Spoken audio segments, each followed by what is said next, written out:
हमारे साथ मौजूद हैं सुप्रीम कोर्ट बार के साबिक सदर रशीद रिजवी साहब, सुप्रीम कोर्ट बार के मौजूदा सदर अमानुल्लाह कुनरानी साहब। बहुत शुक्रिया आप दोनों का। रिजवी साहब, आप बताइएगा, आप चीफ जस्टिस की तकरीर को और अहम नुक्तों पर जिन पर उन्होंने बात की है, किस तरीके से देखते हैं?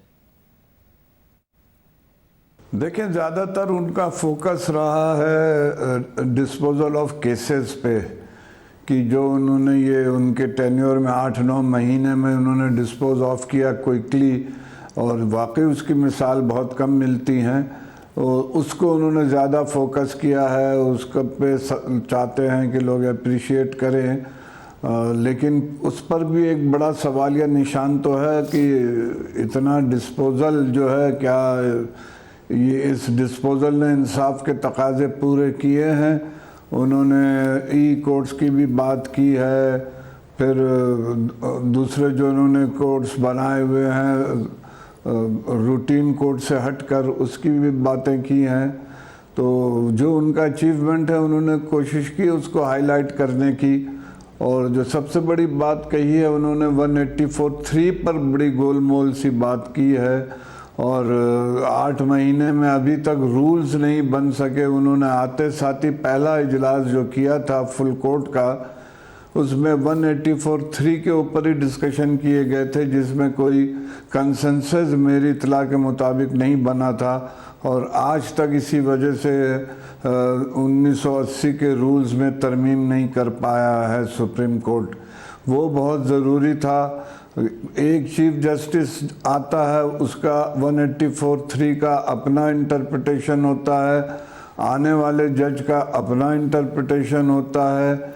ये कंट्रोवर्सी मैं समझता हूँ ख़त्म करनी चाहिए थी, और मैं आसिफ सईद खोसा साहब अगर कर देते तो बेहतर था कि, लेकिन इस पर भी कोई रूल्स नहीं बन सके हैं, और भी बहुत सी चीज़ें रह गई हैं। देखें ना, थर्ड वर्ल्ड कंट्रीज़ में जो ज़्यादातर अफ्रो एशिया कंट्रीज़ पर मुश्तमिल होता है, वहाँ पे हाई कोर्ट और सुप्रीम कोर्ट के जजेस का काम जो है वो सिविल जज का काम तो नहीं है कि दो फरीकों के सिर्फ मसले हल करते रहें। माजी में भी बड़े अच्छे फैसले हुए आर्टिकल 184(3) पे, और ऑब्जेक्शनेबल भी इश्यूज़ पे लोगों ने आवाज़ उठाई है, सिविल सोसाइटी ने, बार ने, कि ये सुप्रीम कोर्ट का काम नहीं है। लेकिन देखें, पानी का मसला था, वाटर का कितना प्रॉब्लम है कि पाकिस्तान के किसी भी अंडरग्राउंड वाटर में पोल्यूटेड पानी है हर जगह। ये रिपोर्ट आई है सिर्फ सो मोटो उस पर।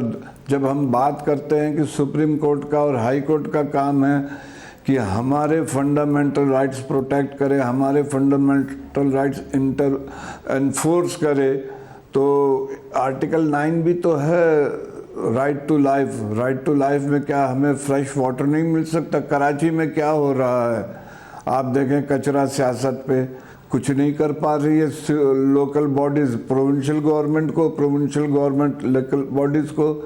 तो मैं समझता हूँ कि ये कह देना कि जी जब तक रूल्स फ्रेम नहीं होते हमने ब्रेक्स लगा दिए हैं और ये कर दिया वो कर दिया, ये सुप्रीम कोर्ट को सिविल जजेस के ओहदों से ऊपर जाना चाहिए। मैं समझता हूँ 184(3).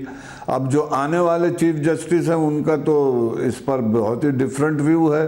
वो तो आज ही से बैठ के एक्शंस ले रहे हैं सो मोटो।